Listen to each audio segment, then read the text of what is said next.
જય શ્રી કૃષ્ણ વાલા ભક્તો, ભક્તિ વર્ષા ચેનલમાં આપ સૌનું સ્વાગત છે. આપ સૌને મારા જય સ્વામિનારાયણ, જય સિયારામ અને જય હનુમાનજી. તો આપણે ગયા ભાગમાં દોહા નંબર 13થી 16 સુધીની કથા કરેલી હતી, જેમાં હનુમાનજીએ સીતા માતાને મુદ્રિકા આપી. સીતા માતાજીએ પણ પોતાનું દુઃખ હનુમાનજીને કહ્યું અને હનુમાનજીએ પણ શ્રી રામ કેટલા દુઃખી છે અને તમારી શોધ એમણે ક્યાં ક્યાં કરી, કેટલા દુઃખી થયા અને તમે ક્યાં છો એની શોધ લેવા માટે મને અહીં મોકલ્યો છે. એ હનુમાનજીએ સીતા માતાને બધું કહી સંભળાવ્યું અને હનુમાનજી પણ કેટલા દિવસના ભૂખ્યા હતા.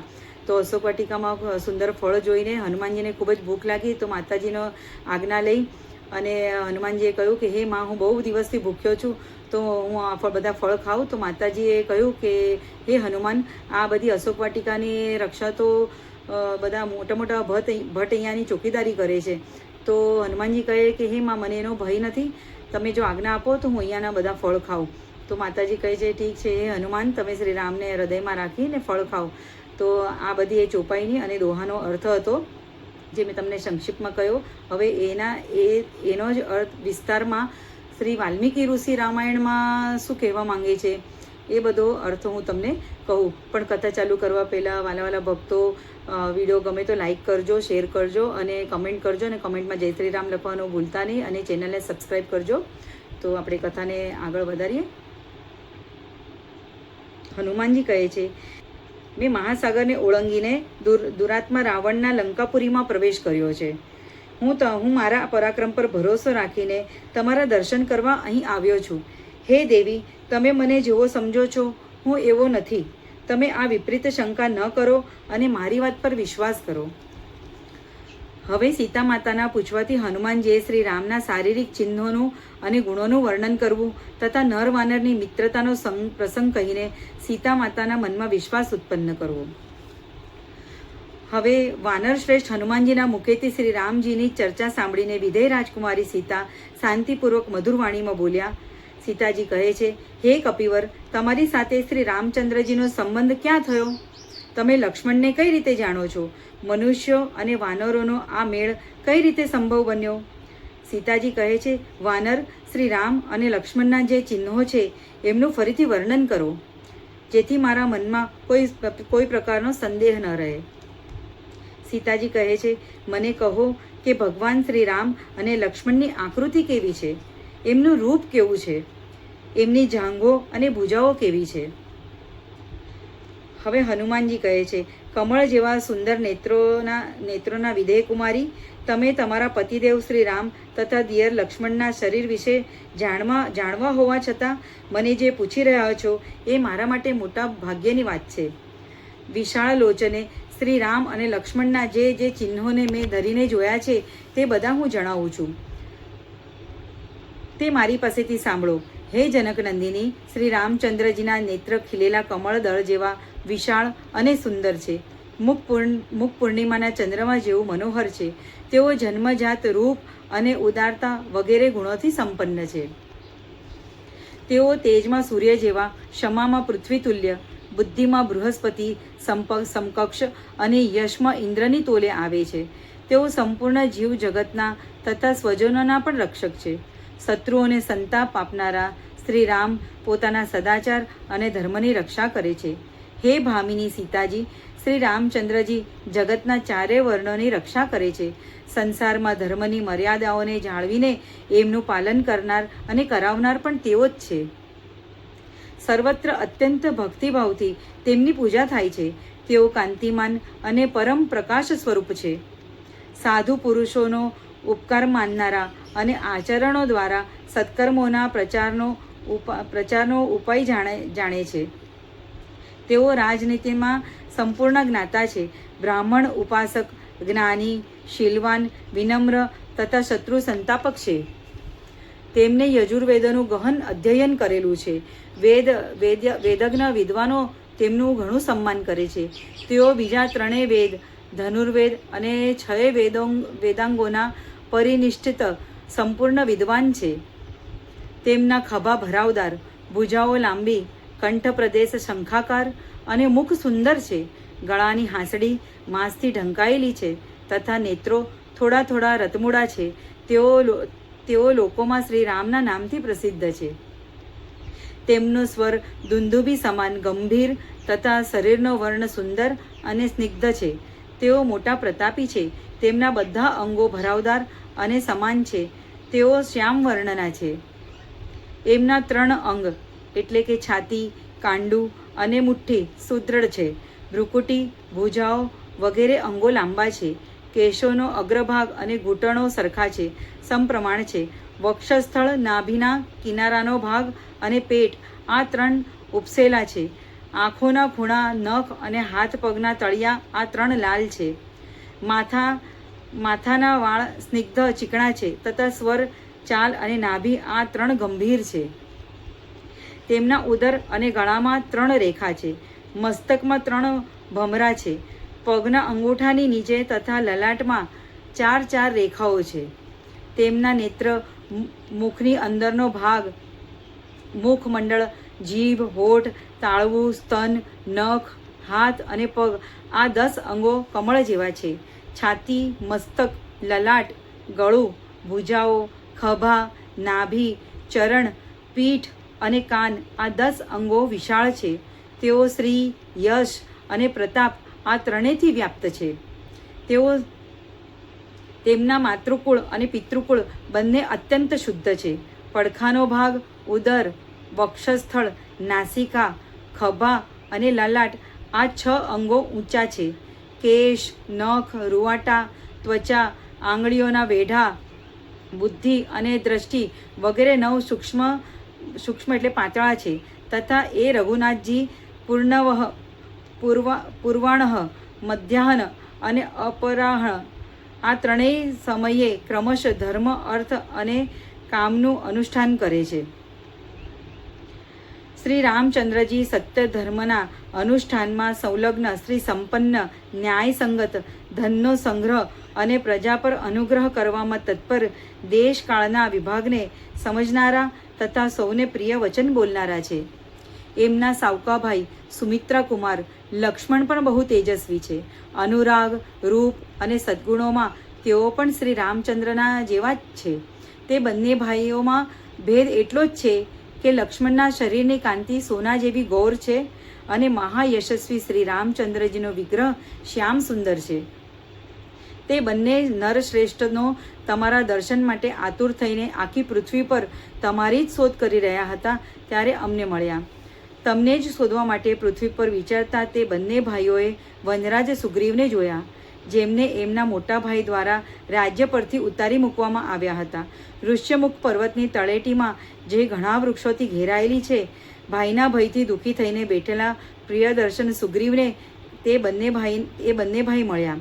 તે દિવસોમાં જેમને મોટા ભાઈએ રાજ્ય પરથી ઉતારી મૂક્યા હતા તેવા સત્ય પ્રતિજ્ઞ વનરાજ સુગ્રીવની સેવામાં અમે બધા લોકો રોકાયેલા હતા.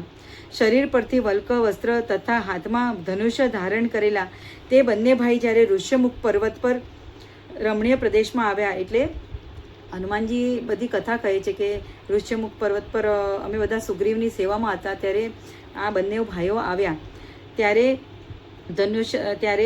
ધનુષ્ય ધારણ કરનારા તે બંને નરશ્રેષ્ઠ વીરોને ત્યાં ઉપસ્થિત જોઈને વાનર શિરોમણી સુગ્રીવ ભયભીત થઈ ગયા અને ઉછળીને તે પર્વતના શિખર પર ચડી ગયા. તે શિખર પર બેઠા પછી વનરાજ સુગ્રીવે મને તુરંત જ તે બંને ભાઈઓની પાસે મોકલ્યો. સુગ્રીવની આજ્ઞાથી તે પ્રભાવશાળી, સ્વરૂપવાન તથા શુભ લક્ષણોની સંપન્ન બંને શ્રેષ્ઠ પુરુષ વીરોની સેવામાં હું હાથ જોડીને ઊભો રહ્યો. મારી પાસેથી યથાર્થ વાતો સાંભળીને તે બંનેને બહુ પ્રસન્નતા થઈ.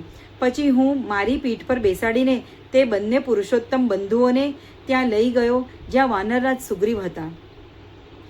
ત્યાં મહાત્મા સુગ્રીવને મેં ત્યાં આ બંને ભાઈઓનો યથાર્થ પરિચય આપ્યો. ત્યાર પછી શ્રી રામ અને સુગ્રીવે પરસ્પર વાતચીત કરી. આથી તે બંને વચ્ચે બહુ સ્નેહ થપાયો. ત્યાં એ બંને યશસ્વી વાનરેશ્વર અને નરેશ્વરોએ પોતાના ઉપર વીતેલી અગાઉની ઘટનાઓ કહી સંભળાવી તથા બંને એકબીજાને આશ્વાસન આપ્યું. તે સમયે લક્ષ્મણના મોટા ભાઈ રઘુનાથજીએ સુગ્રીવને સાંત્વના આપી. એટલે તે વખતે બંને જણા પોતાની સ્ત્રીઓથી વિખૂટા પડેલા હતા. એટલે જ્યારે વાલીએ સુગ્રીવને પોતાના રાજ્યમાંથી કાઢી મૂક્યો તો એણે સુગ્રીવની પત્નીને પણ પોતાના પાસે રાખી લીધી. એટલે સુગ્રીવ પણ આ વાતથી દુઃખી હતા. અને શ્રી રામચંદ્રજીની પત્ની સીતા માતાનું પણ હરણ થઈ ગયેલું. એટલે રામ પણ એ વાતેથી દુઃખી હતા. એટલે બંને એકબીજાને સાંત્વના આપી.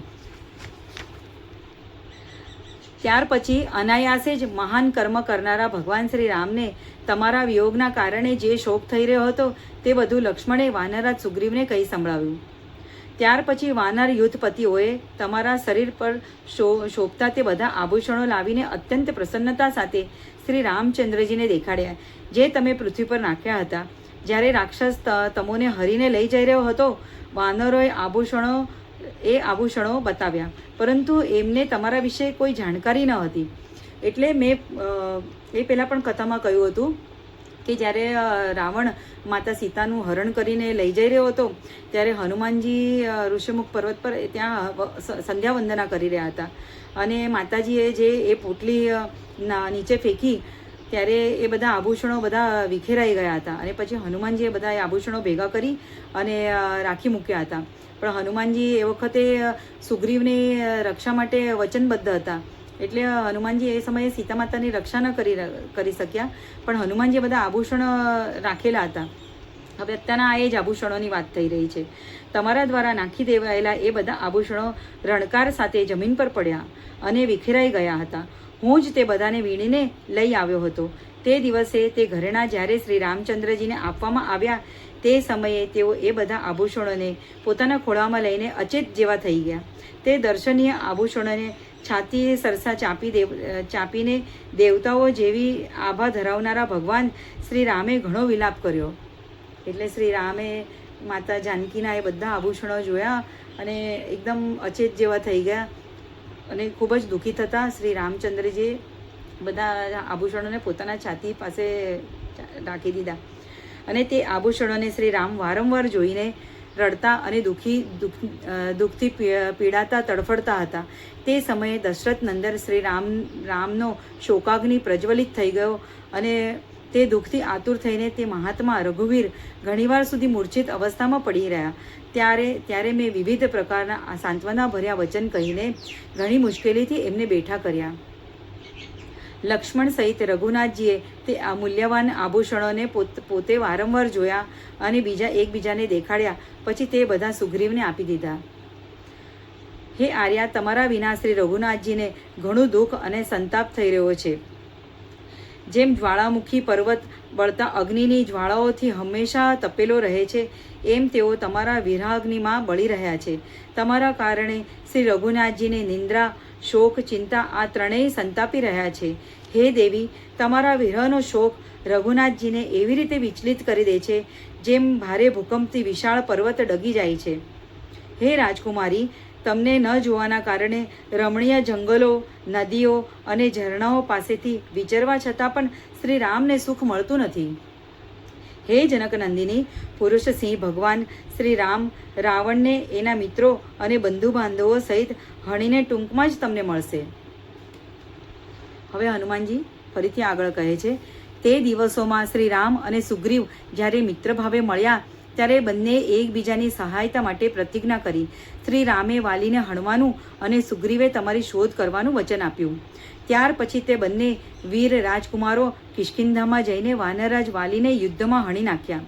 યુદ્ધમાં વેગપૂર્વક વાલીને હણીને શ્રી રામે સુગ્રીવને સમસ્ત રીંછ વાનરોના રાજા બનાવી દીધા. હે દેવી, શ્રી રામ અને સુગ્રીવ વચ્ચે આ રીતે મિત્રતા થઈ છે. હું તે બંનેનો દૂત બનીને અહીં આવ્યો છું. મને તમે હનુમાન નામે ઓળખો. પોતાનું રાજ્ય મળ્યા પછી સુગ્રીવે પોતાના આશ્રયમાં રહેનારા મોટા બળવાન વાનરોને બોલાવ્યા અને તેમને તમારી શોધ માટે 10 દિશાઓમાં મોકલી દીધા. વાનરરાજ સુગ્રીવની આજ્ઞા મળતા જ ગિરિરાજ જેવા વિશાળકાય મહાબળી વાનરો પૃથ્વી પર બધી બાજુએ ચાલી નીકળ્યા. સુગ્રીવની આજ્ઞાથી ભયભીત થઈને હું તથા બીજા વાનરો તમારી શોધ કરતાં સમસ્ત ભૂમંડળમાં વિચરી રહ્યા છે. વાલીના સુંદર પુત્ર મહાબલી કપિશ્રેષ્ઠ અંગદ વાનરોની 1/3 સેના સાથે લઈને તમારી શોધ માટે નીકળ્યા હતા. એમાં હું પણ હતો. પર્વત શ્રેષ્ઠ વિંધ્યમાં આવીને રસ્તો ભૂલી જતા અમારે ત્યાં ભારે કષ્ટ વેઠવું પડ્યું હતું અને ત્યાં જ અમારા ઘણા દિવસો વીતી ગયા. ત્યારે અમે કાર્ય સિદ્ધ થવાની કોઈ આશા ન રહી અને નિશ્ચિત કરેલા અવધિ કરતાં પણ વધારે સમય વીતી ગયો હતો. એના કારણે વાનરરાજ સુગ્રીવનો પણ અમને ડર હતો. તેથી અમે બધા અમારા પ્રાણ ત્યાગવા તત્પર થયા. પર્વતના દુર્ગમ સ્થાનોમાં, નદીઓના તટો પર અને ઝરણાની આસપાસની બધી ધરતી શોધી લીધી. તો પણ જ્યારે દેવી સીતાના મતલબ તમારા સ્થાનની ખબર ન પડી ત્યારે અમે પ્રાણ ત્યજી દેવા તત્પર થઈ ગયા.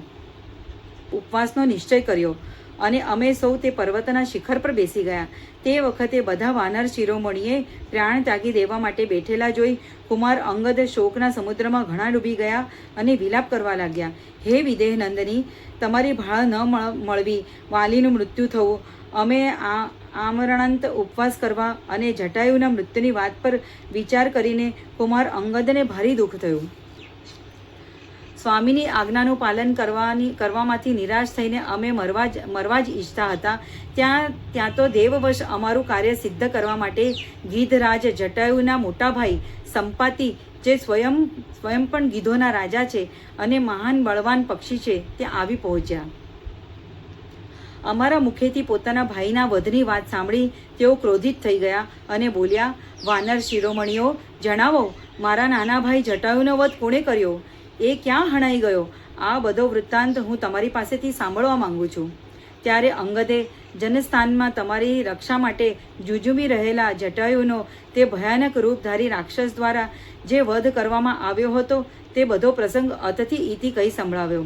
જટાયુના વધની વાત સાંભળીને અરુણ પુત્ર સંપાતિને ભારે દુઃખ થયું. વરારોહે તેમણે જ અમને જણાવ્યું કે તમે રાવણના ઘરમાં વસી રહ્યા છો. એટલે જટાયુ અને સંપાતિજી અરુણ દેવતાના પુત્ર છે અને અરુણ સૂર્યનારાયણના સારથી છે. અને એમણે કેવી રીતે કહ્યું કે તમે રાક્ષસ મતલબ સીતા માતા રાવણના લંકામાં છે?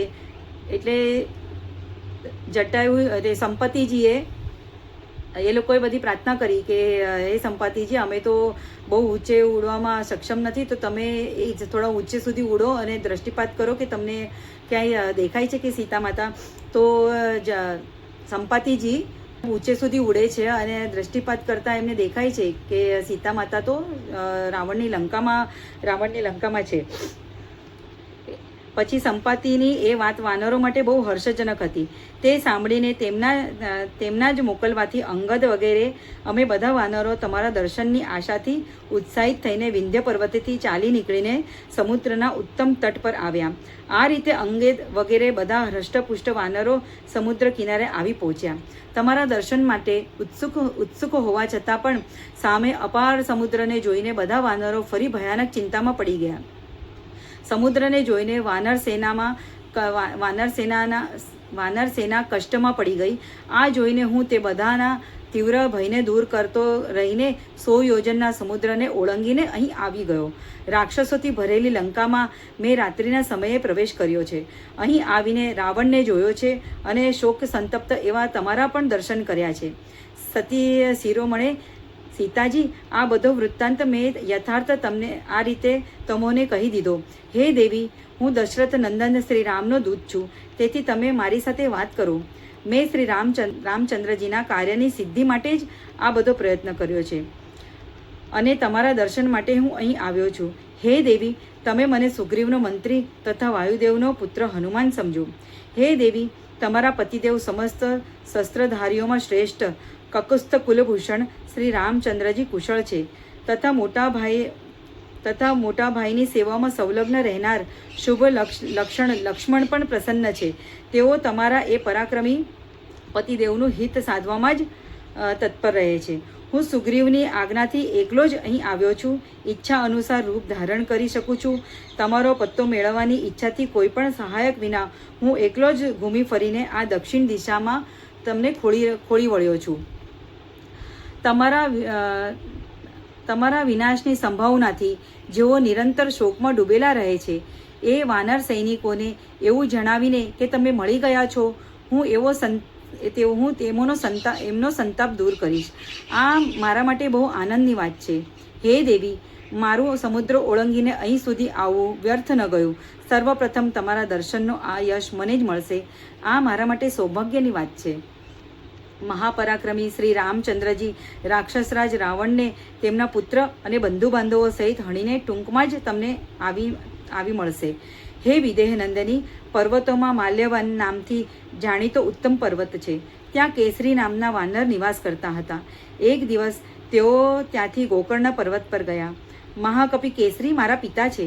એમણે સમુદ્ર તટ પર આવેલા એક પવિત્ર ગોકર્ણ તીર્થમાં દેવર્ષિઓની આજ્ઞાથી શંભસાદન નામના દૈત્યનો વધ કર્યો હતો.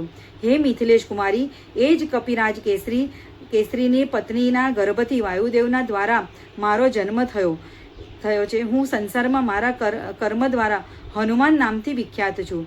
હે વિદેહ નંદની, તમને વિશ્વાસ આપવા માટે મેં મારા સ્વામીના ગુણોનું વર્ણન કર્યું છે. હે દેવી, શ્રી રઘુનાથજી ટૂંક સમયમાં જ અહીંથી તમને લઈ જશે એ નિશ્ચિત છે. આ રીતે યુક્તિસંગત તથા વિશ્વસનીય કારણો અને ઓળખાણ માટે કહેવાતા આવેલા શ્રી રામ અને લક્ષ્મણના શારીરિક ચિહ્નો દ્વારા હનુમાનજીએ શોકથી દુર્બળ થયેલા સીતાજીને પોતાનો વિશ્વાસ આપ્યો. ત્યારે સીતાજીએ હનુમાનજીને શ્રી રામના દૂત સમજ્યા. તે સમયે જનક નંદિની સીતાને અનુપમ હર્ષ થયો. એ મહાન હર્ષના કારણે એમના વાંકી ભ્રુકુટીવાળા બંને નેત્રોમાં આંસુ આવી ગયા. તે સમયે વિશાલ લોચના સીતાજીનું મનોહર મુખ, જે લાલ સફેદ અને મોટા મોટા નેત્રથી યુક્ત હતું, રાહુના ગ્રહણથી મુક્ત થયેલા ચંદ્રમાની જેમ શોભી રહ્યું હતું. હવે તેઓ હનુમાનજીને સાચા વાનર માનવા લાગ્યા. આનાથી અવળું માયામય રૂપ ધરનાર રાક્ષસ નહીં. ત્યાર પછી હનુમાનજીએ પ્રિયદર્શના સીતાજીને ફરી કહ્યું. એટલે આ બધી વાતચીત પછી સીતાજીને થયું કે આ કોઈ માયા ધરાવનાર રાક્ષસ નથી, રાવણ નથી, આ તો શ્રી રામના દૂત હનુમાનજી છે. પછી આ હનુમાનજી કહે છે, હે મિથિલેશ કુમારી, આ રીતે તમે જે કાંઈ પૂછ્યું હતું તે બધું મેં જણાવી દીધું. હવે તમે ધીરજ રાખો અને જણાવો, હું તમારી કેવી રીતે અને શી રીતે સેવા કરું. અત્યારે તમારી ઈચ્છા શી છે? આજ્ઞા હોય તો હવે હું પાછો જાઉં. મહર્ષિઓની પ્રેરણા દ્વારા કપિવર કેસરી દ્વારા યુદ્ધમાં શંભસાદન નામના અસુરના હણાઈ ગયા પછી મેં પવન દેવતા દ્વારા જન્મ લીધો. તેથી મૈથિલી, હું એ વાયુદેવતા જેવો જ પ્રભાવશાળી વાનર છું. એટલે હનુમાનજી પોતાનું પરિચય આપે છે કે હું કેસરીજીનો હું દીકરો છું અને વાયુદેવનો પણ હું દીકરો છું.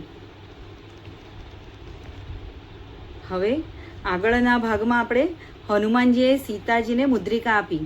સીતાજીએ શ્રી રામ મારો ઉદ્ધાર ક્યારે કરશે એવું આતુરતાથી પૂછવું તથા હનુમાનજીએ શ્રી રામના સીતા માટેના પ્રેમનું વર્ણન કરીને તેમને સાંત્વના આપી.